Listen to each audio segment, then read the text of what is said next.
আলহামদুলিল্লাহ, সামনে কোরবানি আসতে আছে। এই কোরবানি মানে নিজের আত্মাকে কোরবানি দেওয়া। এই কোরবানি মানে নিজের মনের পশুটাকে কোরবানি দেওয়া।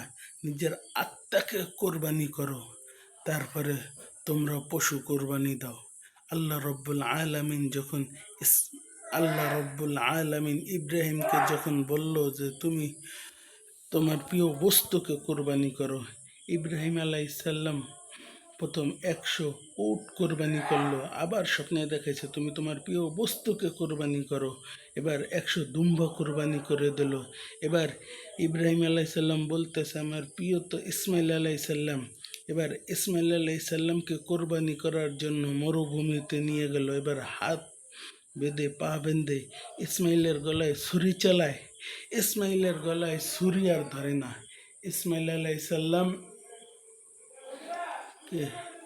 এবার ইব্রাহিম আলাইসাল্লাম নিয়ত করলেন যে ইসমাইল আলাইসাল্লাম যেতক্ষণ পর্যন্ত ইসমাইলের গলার থেকে রক্ত বাহির না হবে আমি ইব্রাহিম ছুরি চালিয়ে যাব। এবার ইসমাইলকে যখন কোরবানি করার জন্য ছুরি চালাইতেই আছে। এবার আল্লাহ রব্বুল আলামিন দেখতে আছে।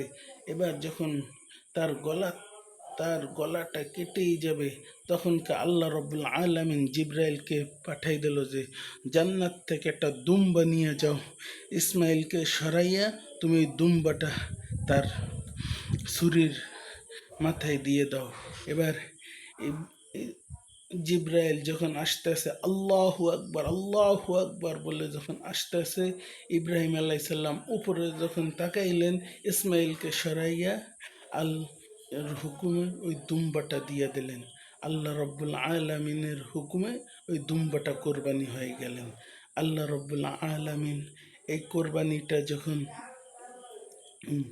দেওয়ার হুকুম করলো, আমাদের সমাজে এখন কোরবানি দেয় ঠিকই, মাগার কোরবানি দিয়ে ফ্রিজ ভরে গোস্ত রাখে, ফ্রিজের মধ্যে ডিবাই গোস্ত রাখে, কোনো গরিব মিসকিনকেও দেয় না। বাপে যে সন্তানের যে একটা হক, সেই সন্তানের হকটা বাপে বুঝাই দেয় না। আল্লাহ রব্বুল আলামিন ওই বাপেকে জাহান্নামের অগ্নিকণ্ঠের ভিতরে জ্বালাবে, জাহান্নামের আগুনে ফেলাবে ওই বাপেরকে। আল্লাহ রব্বুল আলামিন আপনাকে আমাকে আমল করার তৌফিক দান করুক। আপনারা বলুন আমিন। ওয়া আখিরাতানা আলহামদুলিল্লাহি রাব্বিল আলামিন। আসসালামু